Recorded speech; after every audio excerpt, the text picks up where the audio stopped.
नई बनाई गई सड़क को किसी बड़े आदमी का नाम देने के बजाय उस सड़क बनाने वाले ठेकेदार का नाम, पता, मोबाइल नंबर लिखने से सड़क गारंटी के साथ ज़्यादा मजबूत बन सकती है।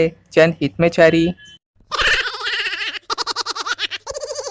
मैं लड़कियों के ड्राइविंग के खिलाफ हरगिज नहीं हूँ, लेकिन ये एक्सीडेंट के समय तुरंत ब्रेक मारने की जगह चीख मारना जरूरी है क्या?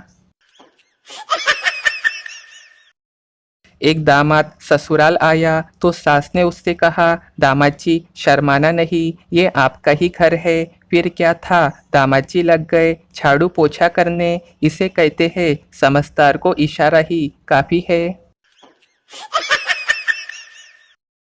जब किसी लड़की का मोबाइल साइलेंट मोड पे रहने लगे तो उसके माता पिता को अब समझ लेना चाहिए कि उनके दामाद जी ढूंढे जा चुके हैं। बारिश और बीवी दोनों शुरुआत में ही अच्छी लगती है, बाद में तो सिर्फ किच किच किच किच। हिसाब से हंसना, कहीं आपकी बीवी गलती से ना देख ले, वरना सर पे ओले भी पड़ सकते हैं।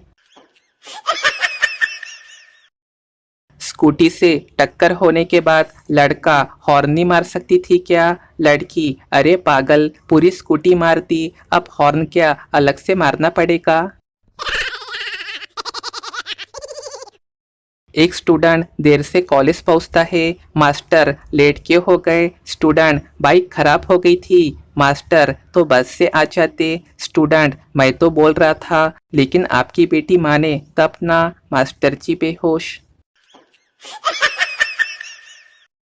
इंटरनेट के आविष्कार से जिंदगी कितनी आरामदायक हो गई है ना। ये एक बैंक कर्मचारी से अच्छा कौन समझ सकता है। बड़े मजे से बोल देते हैं, आज सर्वर डाउन है, कल आना। हद है। जो भाई लास्ट बेंच पे बैठा होगा उसे पता है कि स्कूल कॉलेज की क्लासरूम की लास्ट बेंच का माहौल लगभग घर जैसा ही रहता है। बचपन की एक प्यारी याद। बचपन में स्कूल टाइम में जब हम गलती से दूसरी क्लास में चले जाते थे तो ऐसा लगता था कि जैसे कि किसी दूसरे ग्रह पे आ गए हो, और उस क्लास के सारे बच्चे हमें ऐसे देखते थे जैसे कि कोई एलियन देख लिया हो। बचपन की एक और मज़ेदार याद। एक शादी में फेरों के समय पंडित जी ने दूल्हे से कहा, बेटा इस फेरे में दुल्हन आगे चलेंगी और तुम इसके पीछे पीछे चलोगे। फेरे शुरू हो गए, दुल्हन आगे चली लेकिन चलते चलते दूल्हा आगे निकल गया। पंडित जी ने दोबारा से दुल्हन को आगे किया, मगर फिर दूल्हा आगे निकल गया। 5-6 बार ऐसा ही हुआ तो पंडित जी ने गुस्से से दूल्हे के पिता से कहा, ये पागल है क्या या इसका दिमाग खराब है? दूल्हे का पिता बोला, पंडित जी ना तो ये पागल है और ना ही इसका दिमाग खराब है। दरअसल ये बेचारा एक ड्राइवर है और इसे ओवरटेक करने की आदत है।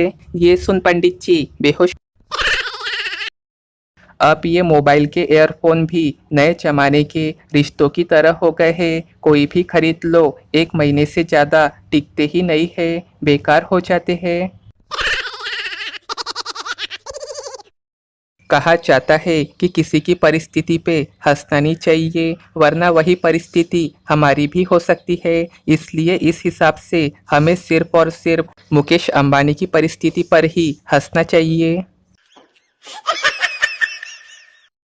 कुंवारे लड़कों की दिली ख्वाहिश कि पंडित जी उनसे ये कहेंगे, बेटा उठो फेरों का समय हो गया।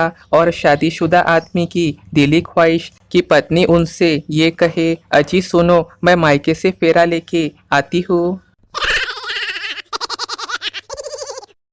खुद के जीवन से परेशान रहने वाली बहुत सी लड़कियां अक्सर सोशल मीडिया में कई लड़कों का हंसता मुस्कुराता जीवन बर्बाद करती रहती है।